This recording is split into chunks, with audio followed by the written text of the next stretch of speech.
papa na dumi ng mga kalapati ko mga guys. Chawu!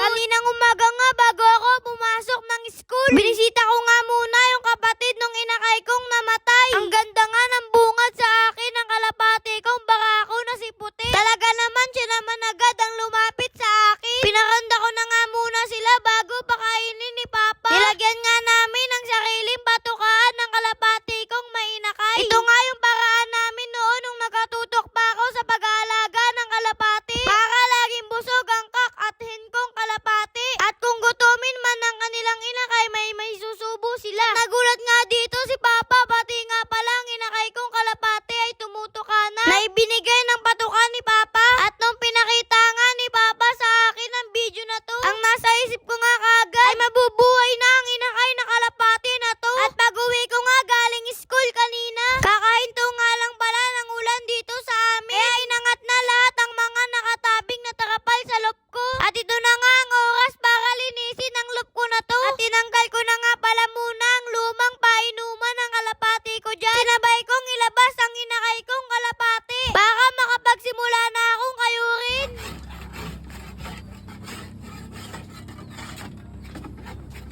Ang mga parang nagmistulang lupa na dumi ng mga kalapati ko. Pasintabi nga po pala sa mga kumakain dyan. Pasyensya na po, ito po kasi ang naging topic ko ngayon. Ang linisin tong loob ko na to. Dahil halos kalahating taon ko na nga po yata itong hindi nalilinis. Kaya naipon na talaga ang mga ipot ng mga kalapati ko. At talagang sobrang kakapal na po talaga nito. At dito nga tinutulungan na nga rin pala ako ni papa. Para daw mabilis at i-edit ko mga ito at ibubus over. Sobrang na-miss ko din talaga na mag-focus sa kalapati. Nagumpisa nga pala akong mag-alaga ng kalapati mga guys ay 2025 pa. At nawala nga sa akin to nung pumasok ako sa pagbablog. At ngayon naisipan ko nga itong i-content na. Dahil nga nag-uulan na nga rin dito talaga sa amin. At hindi na nga rin ako makapagpalipad ng saranggola. Kaya sana sa pagkakalapating content ko na to ay suportahan nyo rin ako mga guys. Chawu!